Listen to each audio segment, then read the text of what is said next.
जैसे कि मैंने कल भी बोला था आपको कि आईआईटी का सफ़र 1961 से स्टार्ट हुआ था, आईआईटी खड़गपुर से, फिर और आईआईटीज़ इसके साथ ऐड होते गए। लेकिन जो टॉप रैंकेड जो आईआईटीज़ है, जैसे कि आईआईटी मुंबई है, आईआईटी कानपुर है, आईआईटी खड़गपुर है, आईआईटी दिल्ली है, आईआईटी गुवाहाटी है या आईआईटी रुड़की है, ये 6-7 आईआईटीज़ हैं जो एक्चुअली इस एग्ज़ाम को कंडक्ट करते हैं, जेईई एडवांस को। जो हमारा जेईई मेंस या हमारा नीट है वो एक्चुअली एनटीए कंडक्ट करता है, नेशनल टेस्टिंग एजेंसी। लेकिन उसका एनटीए का इसके साथ कोई कंसर्न ही नहीं है। इसका ये एक्चुअली ऑटोनॉमस होती है, ये इनकी खूबी है, ये आईआईटीज़ की खूबियाँ हैं कि दे आर ऑटोनॉमस। ठीक, वो जिसको चाहे दे सकते हैं एग्ज़ाम कंडक्ट करने के लिए। लास्ट ईयर पे जो आईआईटी मुंबई ने कंडक्ट किया था, जो इसका एडमिनिस्ट्रेटर था जेईई एडवांस का, वो आईआईटी मुंबई था। और इस साल 2023 में जो एग्ज़ाम कंडक्ट करेगा एडवांस का, वो करेगा आईआईटी गुवाहाटी। ठीक, लेकिन प्रॉब्लम ये है कि अगर कोई स्टूडेंट सपोज़ किसी भी आईआईटी में जाना चाहता है, ठीक, तो उसको वहाँ पे जो उसका ड्रीम होता है कि कौन सा ब्रांच लेना है या कौन सी स्ट्रीम लेनी है, वो उस आईआईटी में अवेलेबल नहीं है। वो किसी भी आईआईटी में जा सकता है, ऐसी कोई वो नहीं है, क्योंकि नंबर ऑफ़ सीट्स और जो नंबर ऑफ़ ब्रांचेस है वो हर एक के अलग अलग है। लेकिन एक और प्रॉब्लम यहाँ पे है कि अगर कोई ऐसी चीज़, कोई ऐसी स्ट्रीम या कोई ऐसा ब्रांच स्टूडेंट ऑप्ट करना चाहता है जो इन 7 आईआईटीज़ में या इन 20 जो टोटल आईआईटीज़ है उनमें नहीं है, तो उसके पास कुछ और ऑप्शंस हैं जो जिनका नाम मैं यहाँ पे मेंशन करना चाहता हूँ, वो उसमें भी जा सकता है। ठीक, जैसे कि एक है मैरी, आइज़र है, आईआईएससी है, Rajiv Gandhi institute of petroleum Energy है, या आईआईपी टेक्नोलॉजी पीई, ये इनमें जा सकता है। मैरीन इंजीनियरिंग रिसर्च इंस्टीट्यूट या आइज़र है Indian institute of science education research या Indian institute of science, Rajiv Gandhi institute of petroleum technology या Indian institute of petroleum energy. ठीक, इनमें जा सकता है कोई भी स्टूडेंट। ठीक, अगर उसको जो ब्रांच वो ऑप्ट करना चाहता है वो उसको 23 जो आईआईटीज़ है उनमें नहीं मिल पा रही, तो वो आराम से इनमें जा सकता है। कोई ये भी आईआईटीज़ यानी कि आईआईटीज़ के बाद जो कॉलेजेस हैं उनमें स्टूडेंट का एडमिशन हो सकता है। ठीक, परफेक्ट, ओके। बात करेंगे आगे जो आईआईटी का पेपर है। भाई आईआईटी एडवांस का जेईई एडवांस का जो पेपर है ना, कुछ नहीं कह सकते उसके बारे में, क्योंकि ये एक ऐसा पेपर है जिसके बारे में आपको कुछ ज़्यादा प्रिडिक्ट नहीं कर सकते। क्या मतलब, एक तो सबसे पहले 2 पेपर होते हैं एक दिन में, यानी कि 3 आवर्स का एक पेपर फर्स्ट, फिर 3 आवर्स का पेपर सेकंड। ठीक, ये पेपर 3 घंटे का और ये पेपर 3 घंटे का, और एक ही दिन में होता है, तो दिमाग की दही हो ही जाती है। क्योंकि सबसे पहले आपने क्या करना है, अपने सेंटर पे पहुंचना होता है 1 आवर बिफोर या हाफ एन आवर बिफोर या 1.5 आवर बिफोर, जो भी होगा हो तो वो तो हो गया। फिर आपने एक पेपर देना है, उसके बाद गैप रहता है, उसके बाद फिर स्ट्रेस रहता है कि एक और पेपर है। तो अराउंड 8 आवर्स के लिए आपने खुद को प्रिपेयर करना होता है, अपने दिमाग को प्रिपेयर करना है 8 आवर्स के लिए। क्योंकि 1 घंटा तो एक या 1 आवर मैं कहूँगा आने जाने में, या फिर 1 आवर जो है बीच में ब्रेक होगी या गैप होगा, उसके बाद फिर आपने अपेयर होना है दूसरे टेस्ट के लिए। तो 6 घंटे का समय होता है। ठीक, 2 पेपर्स होते हैं। लेकिन जो सबसे यहाँ पे चौंका देने वाली बात है वो ये है कि आपको पता ही नहीं होता है कि पेपर कैसा आएगा। आपको बिल्कुल भी नहीं इन्फॉर्मेशन होती है, बिल्कुल भी नॉलेज नहीं होती है कि कैसा पेपर आएगा, क्योंकि ना प्रिडिक्टेबल है वहाँ पे मार्क्स कितने आएंगे, ना ये पता होता है कि क्वेश्चन कैसे आएंगे। ठीक, जो एडवांस में जो पेपर आता है, राउंड में बता दूं कि कभी कभी 57 क्वेश्चन आते हैं एक पेपर से, कभी 60 भी आते हैं, कभी 59 ही आते हैं, कभी 55 भी आते हैं, कभी 62 भी आते हैं।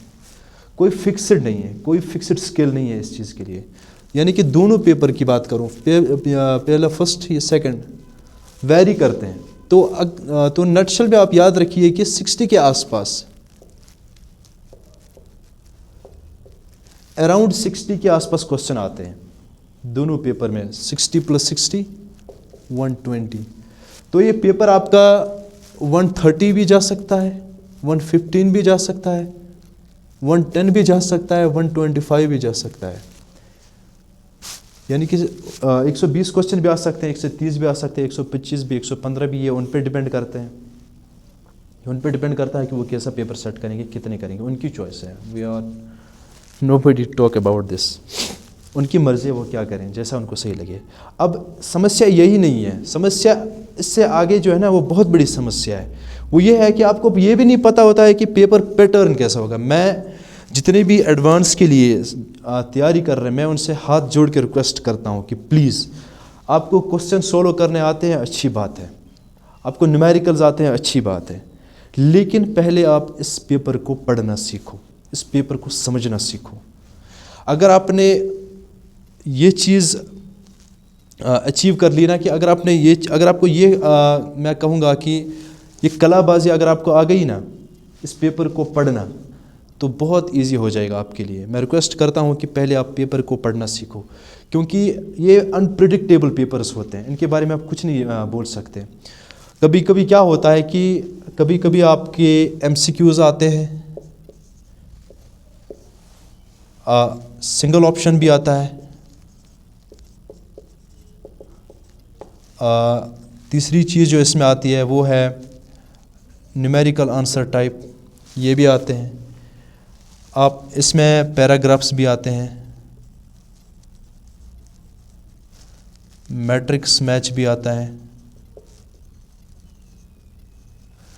असर्शन रीज़न भी आते हैं। ये सारी चीज़ें इस पेपर में आती हैं। ठीक, अब मुझे बता दो कि स्टूडेंट मोस्टली क्या चीज़ करते हैं, या उसके दिमाग में ये होता है कि MCQ आता है, 4 ऑप्शन है, 4 में से एक सही है। भाई ये वो खेल नहीं है, एडवांस बिल्कुल डिफरेंट है। एडवांस जिस चीज़ के लिए आप असल में तैयारी कर रहे हो ना, आप इसके अकॉर्डिंगली प्रिपेयर करो खुद को। तो ये तैयारी आपको घर में नहीं हो सकती, इसके लिए आपने इंस्टीट्यूट डेफिनेटली ज्वाइन करना होगा। इसलिए इसके लिए आपने कोचिंग इंस्टीट्यूट बिल्कुल ज्वाइन करना होगा।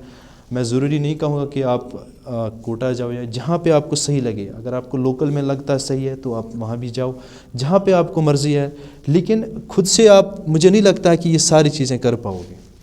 ठीक, MCQ चलो ठीक है, बुक्स में भी दिया होता है पीछे, लेकिन ये ना, ये टेक्निक्स है, ये स्किल्स हैं, ये सारी स्किल्स पे बेस्ड है। जिसके स्किल्स स्ट्रांग होंगे वो JEE एडवांस में जा सकता है। इसलिए सारे बच्चे JEE एडवांस क्वालिफाई नहीं कर पाते हैं, क्योंकि ये चीज़ें फंसा देती है स्टूडेंट्स को। स्टूडेंट इस चीज़ के लिए प्रिपेयर होता है, MCQ में 4 ऑप्शंस, एक सही है। सिंगल ऑप्शन में आपको पता है आपको क्या हो सकता है, आपको 2 ऑप्शंस भी सही हो सकते हैं, आपको 3 ऑप्शंस भी सही हो सकते हैं, एक इनकरेक्ट हो सकता है, ये आपको पता ही नहीं होता है। तीसरी चीज़ जो है, न्यूमेरिकल्स आते हैं इसमें, न्यूमेरिकल आंसर टाइप। आपको क्वेश्चन दिया गया, आपने आंसर निकाला और आपको ये भी नहीं पता कि आंसर सही है कि गलत है। अब देखिए ना, ये कितनी कॉम्प्लिकेटेड चीज़ है एक स्टूडेंट के लिए। आपने सोल्व करना है, आपने आंसर निकालना है, और आपको ये नहीं पता है कि आंसर सही है या गलत है। तो ये हो गया। पैराग्राफ्स दिए जाते हैं, उसमें से क्वेश्चंस आते हैं पैराग्राफ टाइप, वो भी स्टूडेंट के लिए थोड़ा मुश्किल ही है। इसी तरह से मैट्रिक्स मैच, 4 ऑप्शन एक तरफ से, 4 ऑप्शन दूसरी तरफ से मैच करना है, कौन सही है कौन गलत है। यानी कि सब्जेक्टिव टाइप, ये पैराग्राफ आप मान लो सब्जेक्टिव टाइप है। और ये AR असर्शन रीज़न, असर्शन सही है, ट्रू फॉल्स जिसको बोलते हैं। तो ये एक्चुअली ये टेस्ट जो है ना, ये पढ़ाई का टेस्ट नहीं है, दिमाग का टेस्ट है। ठीक, ये आपकी स्किल्स को एनालाइज करता है कि आप कितने स्किल्ड हो, आपने किस लेवल तक मेहनत की है। ठीक, तो ये हो गया पेपर के बारे में। देखो, मैंने कल भी बोला था आपको कि अराउंड 10 लाख स्टूडेंट्स अगर अपियर हो रहे हैं, तो उसमें से जो टॉप 2,50,000 है ना, वो JEE एडवांस के लिए क्वालिफाई कर जाते हैं। ठीक, क्वालिफाई कर जाते हैं। लेकिन यहाँ पे इशू जो है, अब 2,50,000 में से जो IITs के लिए जो टोटल रिक्रूटमेंट है IITs में वो है अराउंड 10,000 स्टूडेंट्स, यानी कि 10,000 10,000 स्टूडेंट्स ने रिक्रूट करना है IITs ने, किस में, IITs में, ठीक। यानी कि 10,000 स्टूडेंट्स का एडमिशन हो पाएगा किस में, JEE एडवांस के थ्रू IITs में। अब ये वही स्टूडेंट्स होंगे जो टॉपर होंगे, ठीक। रैंक के हिसाब से, ऑल इंडिया रैंक जो रहती है उसके हिसाब से जो पहले 10,000 स्टूडेंट्स हैं उनको वो एडमिशन देंगे किस में, IITs में। समझ में आ रही है बात। तो अब देखो कि ये 10,000 स्टूडेंट्स जो है ना, ये बिल्कुल डिफरेंट एटीट्यूड के साथ चलते हैं, ठीक। क्योंकि MCQ भी पढ़ना है, सिंगल आंसर भी, NAT भी, पैराग्राफ भी, मैट्रिक्स भी, असर्शन रीज़न भी, तो बहुत मेहनत करनी पड़ती है। मैं आपको बोलता हूँ कि बुक्स तो मैंने कल ही आपको रिकमेंड कर दी, जो मोस्टली सभी ने रिकमेंड किया वो बुक्स, लेकिन मैं आपको कहता हूँ कि जो कोचिंग में आपको जो मटेरियल दिया जाता है या कोचिंग क्लासेस जो आपको पढ़ाई जाती हैं वो बहुत इफ़ेक्टिव रहती हैं इस चीज़ में, क्योंकि कोचिंग में आपको हर तरह से पढ़ाया जाता है।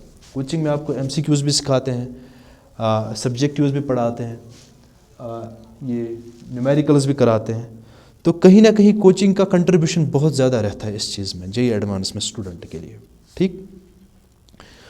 तो आगे बढ़ते हैं, एक और चीज़ पे बात करते हैं। डिटेल्स यहाँ पे मैंने रखी है बोर्ड पे, ताकि इससे आपको क्लियर हो जाएगा कि कैसे रहता है पेपर या कैसे रहता है टेस्ट JEE एडवांस का।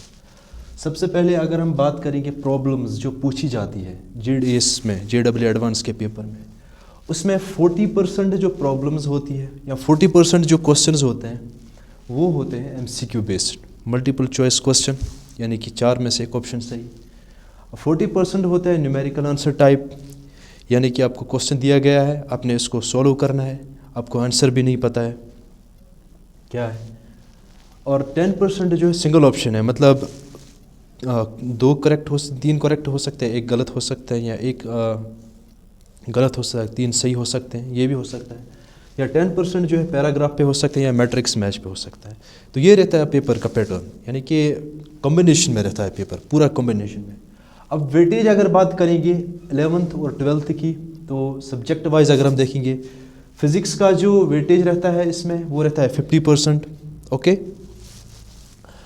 12th का रहता है 50% फिज़िक्स में, केमिस्ट्री में 50%, यहाँ पर भी 50%, लेकिन मैथमेटिक्स का थोड़ा कम रहता है 11th का, और 12th का ज़्यादा रहता है क्योंकि इसमें कैलकुलस पोर्शन है, तो इस वजह से उसका कंट्रीब्यूशन ज़्यादा रहता है। तो ओवरऑल ये मैं ओवरऑल पूछ रहा हूँ, ये देखो कम भी हो सकता है, ज़्यादा भी हो सकता है, 49 भी हो सकता है, 52 भी हो सकता है, फिक्सड नहीं है, लेकिन मैं एवरेज की बात कर रहा हूँ। एवरेज 50-50 है, 50-50, 40-60, ठीक हो गया वेटेज। अब लेवल ऑफ जो पेपर है, यानी कि पेपर का लेवल क्या रहता है, जैसे कि पेपर को डिस्ट्रीब्यूट किया जाता है ताकि जो रैंकिंग है उसमें मज़ा आएगा। ईजीनेस, मॉडरेट और टफनेस, ये 3 कैटेगरीज होती है पेपर में। तो अगर हम ये भी एवरेज की बात कर रहा हूँ, फिज़िक्स में अगर एवरेज आप देखोगे 22% ईजी रहता है पेपर, ठीक, और मॉडरेट 55% और टफ 24%। अब मैं अभी आपको बताता हूँ कि ये टफ जो है 24 इतना ज़्यादा क्यों रखा है, ये भी मैं आपको अभी बताता हूँ। इसी तरह से केमिस्ट्री का जो ईजीनेस रहता है 19%, मॉडरेट 61% और टफनेस 20%। एवरेज फिक्सड नहीं है। मैथमेटिक्स का 20 इजी, 54 मॉडरेट और टफ 26। तो अगर हम टोटल एवरेज पे देखेंगे 20% जो एडवांस का पेपर रहता है वो 20% इजी रहता है, और 55% मॉडरेट रहता है, और 23 to 25% जो है वो रहता है टफ। ये हो गया पेपर का लेवल, ठीक। इसी तरह से अगर हम क्वेश्चंस की बात करेंगे, लेवल ऑफ क्वेश्चंस जो पूछे जाते हैं उनकी परसेंटेज क्या रहती है। देखो MCQ में इजी जो क्वेश्चंस रहते हैं वो 5% है, और मॉडरेट 15%, और 10% जो है वो टफ रहते हैं, ठीक। स्टूडेंट इसमें ज़्यादा फंस जाते हैं क्योंकि ज़्यादा मेहनत उन्होंने MCQ पे किया होता है। इसी तरह से न्यूमेरिकल आंसर टाइप में 5% ईजी रहता है, 15% जो है वो मॉडरेट रहता है, और 10% जो है वो टफनेस, ठीक। पैराग्राफ में 3% ईजी, 5% मॉडरेट और 3% टफ। मैट्रिक्स मैच में 2% ईजी, 6% मॉडरेट और 3% टफ। सिंगल ऑप्शन में 2% ईजी, 4% मॉडरेट, 2% टफ। ठीक, देखो ज़्यादा कंट्रीब्यूशन एमसीक्यू और एनएटी का है। ठीक, और इसमें टफनेस भी ज़्यादा है। ठीक है, तो अगर स्टूडेंट ध्यान देगा कि इनमें से जो टफनेस है ना उसको छोड़ के इन पे फोकस करेगा तो हो जाएगा, क्योंकि ये मैंने पहले भी आपको बोला है ये माइंड गेम है। ये एडवांस का पेपर जो है वो पूरा इंसान के इंटेलेक्ट को चैलेंज करता है। अब देखो यहाँ पे टफनेस इतनी ज़्यादा क्यों है, क्योंकि जो रैंकिंग रहती है आईआईटी में उस चीज़ के लिए, यानी कि अगर सपोज़ आपने रैंक अपनी देखनी है अराउंड 8 to 10,000, आपने इस पूरी कैटेगरी को छोड़ना है। मैं नहीं कह रहा हूँ छोड़ो, लेकिन अगर आप रैंक अपना देखना चाहते हैं कि आपको सिर्फ आईआईटी का टैग लगना चाहिए, टैग लाइन मिलनी चाहिए कि ही इज़ फ्रॉम आईआईटी या he has got the admission in IIT, आपको रैंक से कोई मतलब नहीं है, तो आप इस पोर्शन को छोड़ सकते हैं, इन दो पे फोकस कर सकते हैं। तो 75% आपका रहता है पेपर ईजी और मॉडरेट का। ठीक, तो अगर आपने यहाँ अपनी रैंक देखनी अराउंड 8 to 10,000, 30% पेपर आपने सोलो करना है। देखो मेरी बात सुनो, 30% पेपर आपने सोलो करना है और आपको आईआईटी मिल जाएगा और आपको कोई नहीं रोक सकता है। सिर्फ कितना करना है आपने, 30% एडवांस का पेपर आपने सोलो करना है, आपको रैंक 10,000 मिल जाएगा। अगर आपने उससे बेटर पेपर सोलो किया 35%, आपको रैंक जो है वो थोड़ा नीचे आएगा 8,000। इसी तरह से जब आप ऊपर जाओगे पेपर सोलो करते जाओगे एक्यूरेसी के साथ, तो अगर आपने अपनी रैंक 100 में देखनी है, क्योंकि प्राउड होता है फिर जब कोई बोलता है कि मुझे ऑल इंडिया रैंक 50 मिली, 60 मिली, all India rank 10, all India rank 20 या ऑल इंडिया रैंक 100, 10,000 तक भी है ना, तो प्राउड फील होता है स्टूडेंट को, किसी भी स्टूडेंट को, उसके पेरेंट्स को प्राउड फील होता है कि मेरे बच्चे ने ये रैंक लाया है। ठीक, लेकिन अगर आपने 1 to 10 या 1 to 100 आपने 75% पेपर स्कोर करना है। तो अगर आप देखोगे, दिमाग लगाओ यहाँ पे, 75% अगर आपने रैंक 100 लाना है तो वो भी एडवांस पोर्शन को छोड़ देते हैं। बात में अगर आप थोड़ा लॉजिक देखोगे, 23-25% टफनेस है और जो रैंक 100 है 75% पेपर सॉल्व करते हैं, 55 + 20 ईजी प्लस मॉडरेट, 75% वो भी सॉल्व करते हैं, इस ये टफ क्वेश्चन वो भी छोड़ देते हैं। अब टफ में से कोई उनको आता होगा, नहीं आता होगा, लेकिन एवरेज कैलकुलेशंस पे अगर देखेंगे तो वो भी सिर्फ ये 2 पोर्शन सॉल्व करते हैं रैंक 100 में आने के लिए। क्योंकि मैं फिर से आपको बोल रहा हूँ कि ये इंटेलेक्चुअल पेपर रहता है, ये माइंड गेम पे डिपेंड करता है। तो this was all about JEE advance. ठीक, अब कुछ बच्चे ऐसे भी होंगे जिनको लगता होगा कि सिर्फ इस पे IIT JEE एग्ज़ाम्स के बुनियाद पे स्टूडेंट्स IIT में जा सकते हैं। ऐसा कुछ नहीं है, यहाँ सिर्फ JEE एडवांस जब क्वालिफाई करेंगे वो इसमें जा सकते हैं, किसमें, IITs में। ऐसी बात नहीं, ये सिर्फ 12th स्टैंडर्ड पे बेस्ड है, लेकिन इसके बाद भी कुछ ऐसे एग्ज़ाम्स हैं, इसके बाद भी कुछ ऐसी एग्ज़ाम्स रहते हैं जिनकी बुनियाद पर आप IIT में जा सकते हैं, अपना एडमिशन कर सकते हैं। सबसे पहले जिस एग्ज़ाम के बारे में हम बात करेंगे वो है गेट। ठीक, यानी कि जो हमारे बीटेक स्टूडेंट्स होते हैं, ठीक, अगर उनको एडमिशन चाहिए किस में, IIT में, तो उनको गेट में अच्छा स्कोर करना है, उनको मिल सकता है आराम से एडमिशन। तो what's actually GATE, it's Graduate Aptitude Test in Engineering. ठीक, या अगर आपने PhD भी करना है तो आपको PhD के लिए भी एडमिशन मिल सकता है गेट के थ्रू, जो बीटेक स्टूडेंट्स होते हैं, या इंटीग्रेटेड PhD भी कर सकते हैं आप वहाँ पे। दूसरा हमारा आता है कैट।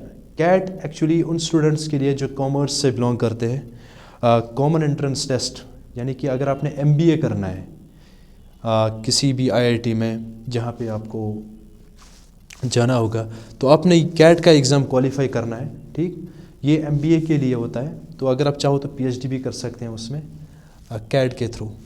इस तरह से जो तीसरा एग्ज़ाम आता है UCEED, इसके बारे में बहुत कम लोग जानते हैं क्योंकि ये उतना हाईलाइटेड नहीं है। ये है actually under graduate common entrance examination in designing, यानी कि अगर आप 12th के बाद बीटेक करना चाहते हैं किसमें, डिज़ाइनिंग में, तो आप ये एक्चुअली स्टार्ट किया था IIT बम्बई ने।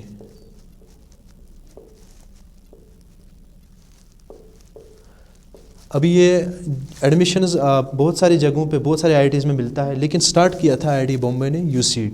ठीक। इसी तरह से फिर जो सीड है, common entrance examination in designing, अगर आपने ग्रेजुएशन कहीं से की है डिज़ाइनिंग में और आप आईआईटी में पोस्ट ग्रेजुएशन करना चाहते हैं किस में, डिज़ाइनिंग में, तो आपने इस एग्ज़ाम के थ्रू जाना है, आपने ये एग्ज़ाम क्रैक करना है, आपको आईआईटी में एडमिशन मिल जाएगा।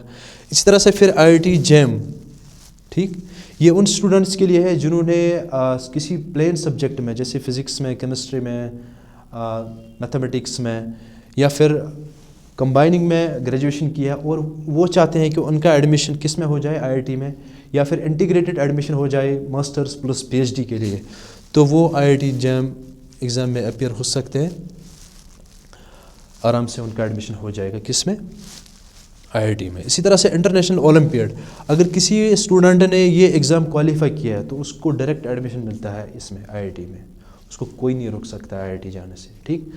तो ये क्लियर हो गया कन्फ्यूजन कि सिर्फ हम आईआईटी जेई एग्ज़ाम के बुनियाद पे आईआईटी में जा सकते हैं, नहीं, ऐसी बात नहीं है। उसके बाद भी अगर आप तब नहीं जा सकते, अगर आपका सपना है, अगर आपका ड्रीम है, अगर आपके अंदर ये क्यूरियोसिटी आग लगी है कि मुझे आईआईटी में जाना है, तो इस आग को बुझाने के लिए ये एग्ज़ाम्स आपने क्वालिफाई करने हैं और आपको आईआईटी का सपना पूरा हो जाएगा।